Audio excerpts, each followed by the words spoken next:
자, 정우미 아빠입니다. 오늘 시간에는 세수의 덧셈하고 내수의 덧셈에 대해서 이제 같이 한번 학습을 해볼 예정입니다. 자, 세수의 덧셈과 내수의 덧셈은 어떤 식으로 이제 아이들에게 학습을 시킬 거냐면요.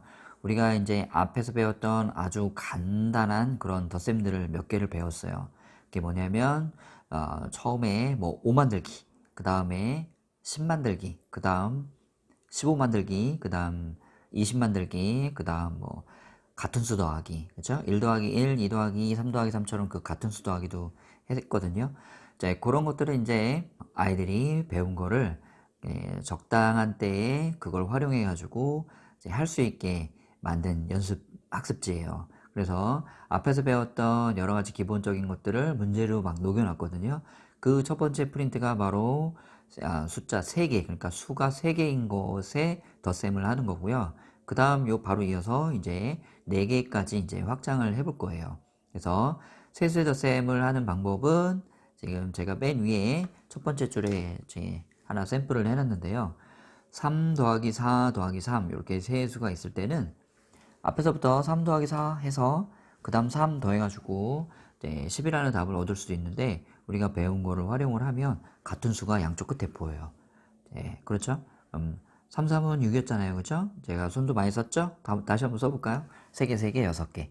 3개, 3개, 6개를 이제 연산의 어떤 문제의 그런 속에서 숨어 있을 때 그거를 찾아내서 먼저 계산해서 이렇게 W6을 쓰고 그 다음 남은 4를 더해서 해결하는 방법으로 문제를 풀 거예요. 자, 여기 1 더하기 7 더하기 1 있죠? 숫자 되게 간단해요. 네, 간단한데 자, 여기 있는 1과 1 그때 1과 1을 먼저 더해가지고 2를 만들고 그 다음 7을 더할 거예요.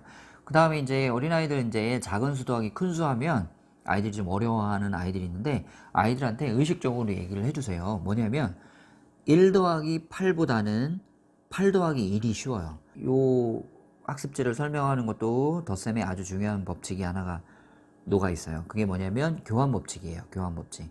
교환 법칙이라는 건 뭐냐면 덧셈이나 곱셈과 같은 연산은 수를 바꾸더라도 자리를 바꾸더라도 그 연산 결과에 전혀 영향을 미치지 않아요. 답이 똑같다는 얘기죠. 그러니까 예를 들어서 5 더하기 3 더하기 5 차례대로 하는 거와 5 더하기 5 한 다음에 나중에 3 이렇게 하는 것이 답이 똑같이 13으로 똑같다는 거예요. 그러면 앞에서부터 어렵게 하는 것보다 자기가 쉽고 간편하게 할 수 있는 연산의 순서를 바꿔가지고 해결을 하면 훨씬 더 쉽고 정확하게 연산을 할 수가 있다는 거죠. 예를 들어서 보세요. 5 더하기 3 하면 8이죠. 8 더하기 5 하면 아이들이 실수 안 할 것 같잖아요. 그죠? 8 더하기 5 전혀 실수 안 하고 그냥 13이라고 얘기를 할 것 같잖아요.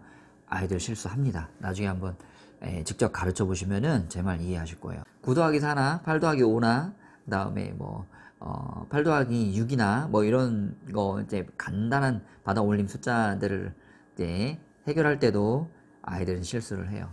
네, 우리 아이는 아닌 것 같지만 실수를 합니다. 그럼 비교해 보세요. 그러면 5 더하기 3 8이죠? 8 더하기 5 13. 자, 이거 하고요. 5 더하기 5 실수하나요? 5 더하기 5를 8이라고 하는 애가 있을까요? 없죠. 이제 5 더하기 5는 10이에요. 그러면 10 더하기 3은 얼마예요? 10 더하기 3을 10이라고 대답하는 애가 있을까요? 15라고 대답하는 애가 있을까요? 네, 그래서 연산이라는 건 제가 아이들한테 누누이 강조를 해요. 뭐냐? 어려운 연산을 로또식으로 맞출 생각을 하지 말고 실제 수학 문제를 풀 때 나오는 연산을 단 한 번의 실수도 없이 아주 쉽고 간편한 연산이라도 단 한 번의 실수도 없이 잘하는 것이 그게 진짜 연산을 잘하는 거야. 이렇게 많이 강조를 해서 얘기를 합니다. 제가 아이들한테 가르치는 것과 똑같은 말씀을 어머니 아버님께도 드리고 싶어요. 어려운 연산만 그 고개스러운 연산을 많이 시키는 거 그거 뭐 아이 연산 잘한다고 되게 막 자부심 갖고 막 그러는데요. 그렇게 어려운 연산 10개 풀어가지고 7개 맞고 3개 틀리는 것보다 이런 쉬운 연산 10,000개 풀어서 하나도 안 틀리는 게 훨씬 더 중요하고 값어치 있고 가치 있는 일이에요. 저는 그렇게 생각을 해요. 네, 그래서 어려운 연산을 아이에게 막 그 강요하고 뭐 이제 힘들게 이제 연습을 시키시는 것보다 아주 간편하고 쉬운 연산을 단 한 번도 실수하지 않게 그렇게 연산을 지도하셨으면 참 좋겠다는 생각을 하고요. 예, 말씀을 한번 드립니다. 6 더하기 3, 그 다음에 4를 더하는 거 하고 6 더하기 4를 먼저 해서 10을 만들고 그 다음에 3을 더하는 거 하고 어느 게 더 간편하고 정확하게 해결을 할 수가 있느냐? 저는 아주 특수한 조합으로 만들어진 덧셈을 먼저 하고 나머지 걸 더하는 게 훨씬 더 빠르고 정확하다고 말씀을 드리고 싶어요. 자, 요거 한번 보실까요? 1 더하기 6 더하기 9.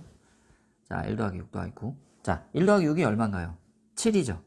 7 더하기 9는 얼마예요? 7 더하기 9는? 9 더하기 7도 어려워해요. 그런데 7 더하기 9를 어려워해요. 당연하죠. 일반적으로 아이들은 작은 수에서 큰 수 더하는 걸 어려워해요. 1 더하기 8. 아까 제가 언급을 했었는데 1 더하기 8보다는 8 더하기 2를 쉽고 정확하게 잘합니다. 이제 왜 그럴까요? 직접 손 펴가지고 해보시면 아이들 마음을 이해할 수가 있어요. 아이들 덧셈 가르칠 때 작은 수 더하기 큰 수가 나오면 의식적으로 바꿔서 풀리는 연습을 계속 시켜주세요. 바꿔서요. 그러니까 2 더하기 7이 아니라 7 더하기 2 이렇게 해요. 그러면 2개 있고 7개 있으면 3개 있고 4개 있으니까 이렇게 되잖아요. 9개가 되잖아요. 그렇게 하지 말고 7개 있고 2개 있고 7개는 쉽잖아요. 그 다음에 여기다 2개를 더 펼치면 되죠. 이렇게. 이런 식으로 아이들에게 의식적으로 큰 수 더하기 작은 수로 바꿔서 해줘야 돼요. 이게 왜 가능하느냐? 덧셈엔 교환 법칙이 성립되기 때문에 순서를 바꿔도 답에는 영향이 전혀 없다. 답이 똑같다. 이렇게 어려서부터 가르쳐 주는 거예요. 그러면 1 더하기 10보다는 10 더하기 1로 가르치면 쉬워요. 왜냐? 10에서 하나 올라가면 되잖아요. 1 더하기 10을 1하고 그 다음에 10을 센다 그러면 세다가 지치고요. 중간에 세다가 숫자를 잘못 세면서 실수를 합니다. 그래서 작은 수 더하기 큰 수는 의식적으로 큰 수 더하기 작은 수로 바꿔서 자주 설명을 해주시면 아이들 공부시키는데 도움이 많이 됩니다. 그걸 어려서부터 시키면 더 좋고요. 1 더하기 4보다 4 더하기 1로 가르치면 쉽게 5라는 답을 얻을 수가 있어요. 하나의 요령입니다. 이것도. 자, 그래서 1 더하기 6, 7, 7 더하기 9, 16 이렇게 하는 것보다요. 1 더하기 9 얼마예요? 10이죠. 그 다음에 10에다가 6 더하면 얼마예요? 16이죠. 훨씬 쉽죠? 7 더하기 9가 쉽나요? 10 더하기 6이 쉽나요? 10 더하기 6이 아이들한테 설명하기도 좋고 아이들이 실수를 하지 않는 것에도 아주 많은 도움을 줍니다. 자, 그 다음 3페이지에 이 문제도 한번 같이 볼게요. 그러면 8 더하기 6 더하기 6 이런 게 나와 있어요. 자, 그러면 8 더하기 6 하면 어른들은 쉽게 알죠? 8 더하기 6이 14라는 거 금방 알아요. 그럼 14에다 6을 더하니까 20이라는 거 금방 알죠? 아이들은 그렇게 답이 쉽게 나오지 않을 수가 있어요. 그럼 아이들은 앞에 제가 가르쳤던 방법을 이용해서 먼저 해볼게요. 그러면 자, 숫자를 보니까 8하고 6하고 6인데 같은 수가 있어요. 6하고 6. 그죠? 그러면 6하고 6하고 더하면 얼마인가요? 많이 했죠 이거? 곱하기에서도 했었고 덧셈에서도 했었고 같은 수 더하기에서도 했었고 6, 6, 10이에요. 6, 6, 12 5, 1, 5, 1 6개죠? 그러면 5, 5, 10 1, 1, 2 그래서 6, 6, 10이에요. 12에다가 8을 더하는 건 2하고 8은 짝이잖아요. 짝꿍. 그럼 8하고 2니까 10이잖아요. 그럼 10이 있고 또 10이 있으니까 20이 되는 거예요. 그러면 8 더하기 6 더하기 6은 20이 됩니다. 자, 이런 방법으로 설명을 하시면 돼요. 자, 그 다음에 8 더하기 7 더하기 5도 있죠? 여기 보니까 8하고 7이 있어요. 8, 7. 8, 7. 이것도 많이 했었죠. 8 더하기 7이 얼마인가요? 8, 7. 8개, 그 다음 7개. 그러면 8개에 5, 3. 7개에 5, 2. 그럼 5, 5, 10. 3하고 2하고 있으니까 5. 그래서 8 더하기 7이 15가 돼요. 그 15에다가 5를 더하면 20이 되겠죠. 네. 이해되시나요? 뭔 얘기지? 네. 그렇게 아이들 도와주시면 됩니다. 제가 만드는 거의 대부분의 학습지들은 마지막 페이지를 비워놔요. 네, 그거 잘 활용하셔가지고 아이들하고 즐기면서 재밌게 수학 공부하시기를 바랍니다. 저는 지금까지 정음이 아빠였고요. 오늘은 세수의 덧셈 재밌게 하는 방법에 대해서 말씀드렸습니다. 시청해주신 분들 감사드립니다.